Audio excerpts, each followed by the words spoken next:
Exato. Essa é a questão. Exato. Ô Lene, escolhe alguma pergunta aí do pessoal do Telegram pra gente aqui. Manda umas pro meu Asus. Mandei aí já para você. Beleza. A Aline tá perguntando pro Pato se existe algum antivírus que seja realmente seguro e eficaz assim para proteger.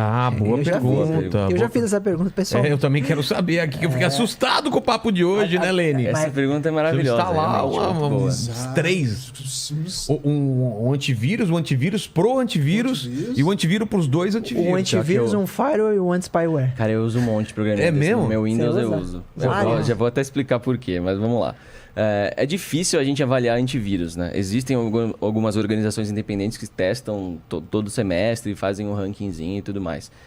Mas qual que é o problema? O antivírus, eu super recomendo que usem, mas ele serve para aquele caso daquele vírus que se espalhou massivamente na internet. O cara que fez para pegar o maior número de pessoas possíveis.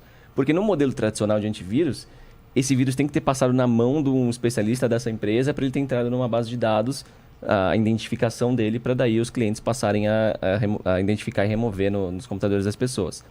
Então, nos casos, por exemplo, de ransomware, de grandes empresas sendo atacadas, o criminoso ele cria um vírus específico para aquele ambiente.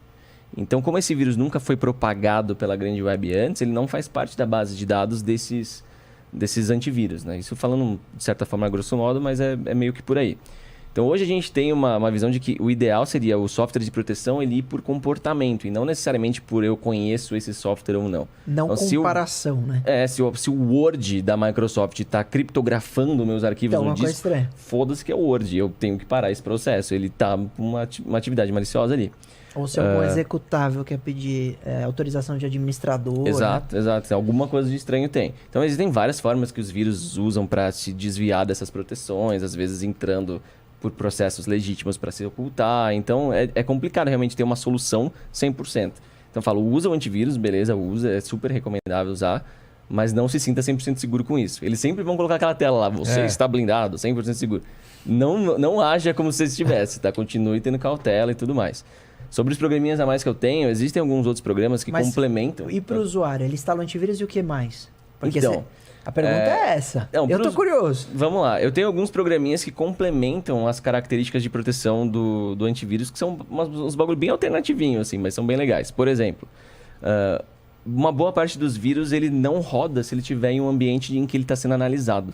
Então, quando ele detecta que é uma máquina virtual, não é uma máquina de verdade, que tem softwares de análise de outros softwares, então, que é o que geralmente o cara que vai fazer a análise do vírus vai ter, o vírus não roda, para não facilitar para o cara que quer analisar ele. Então, eu tenho um programinha que, entre as estratégias de defesa, ele simula que o meu computador é um laboratório de análise de vírus. Porque assim, vários vírus não chegam nem a rodar. Tá. Então, tem algumas estratégias assim interessantes. Então, tem o que se chama de hardening, que é só dificultar, endurecer o sistema. Programas que estão rodando em pastas que não deveriam estar rodando. Tipo, a pasta temporária lá, não tem por que estar coisa rodando lá.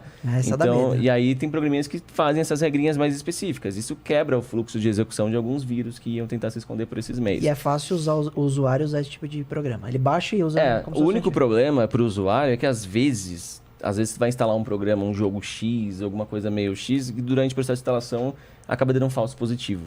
Isso é e aí ele sai deletando. Sabe o que eu já fiz quando moleque? Curioso, né, Vila? Aí eu saía mexendo e ele infectava um arquivo essencial do Windows, mas o antivírus ele não informa que o arquivo está infectado, ele pega como vírus. E aí eu deletava. Quebra a tua instalação do Windows. Meu amigo, cracha, né? Tela azul.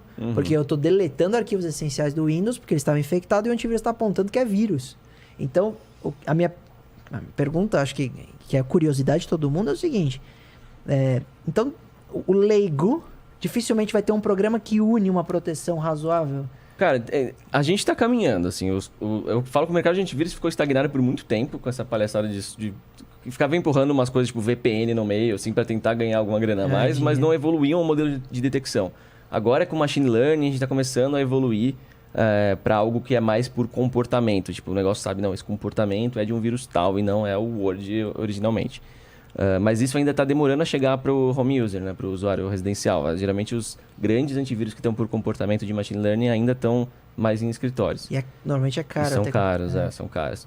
Então, assim, usa o antivírus, de novo, para a maioria dos usuários vai ser o suficiente, porque ele está pegando os grandes casos, os casos que estão alastrados pela internet, que tem muito caso na internet, spams de e-mail que for massivo e tal. Então, o antivírus vai agir de uma forma legal nisso. E, cara, mas segue com cuidado, que é o fundamental. É cuidar das suas ações aí, toma a desconfiança de sempre. Fica por exemplo, muita gente fala de cara. firewall, né? Muita gente Só fala tô de tendo firewall. mais medo, cara. Então, mas eu não quero deixar essa, Lenny, eu tava não é meu papel tranquilo. deixar essa, não quero deixar essa bad, mas por exemplo, eu falo de firewall. Muita gente, devo usar um firewall? Cara, firewall é animal. Por exemplo, esse vírus do YouTube. Se eu tivesse rodado numa máquina que eu não tenho nada, mas eu tenho um firewall, que quando a primeira execução de um arquivo me pergunta, fala assim, esse arquivo está querendo entrar na internet, você deixa? Eu, sabendo julgar, falo, esse arquivo não devia estar entrando na internet. Eu vou lá e bloqueio. Só que ele vai fazer isso com todos Só que pensa, a maioria dos usuários fala, puta, que saco, se eu clicar aqui Não. alguma coisa que eu tô querendo fazer não vai ser feita. E aí, naturalmente, o usuário leigo, ele vai habilitar, ele vai Ou ele permitir. desabilita tudo. Ou Ele não desabilita consegue tudo. ter acesso. Então, assim, recomenda firewall? Cara, pro usuário geralzão, assim, possivelmente não vai ser uma boa ferramenta na mão dele, sabe? É complicado.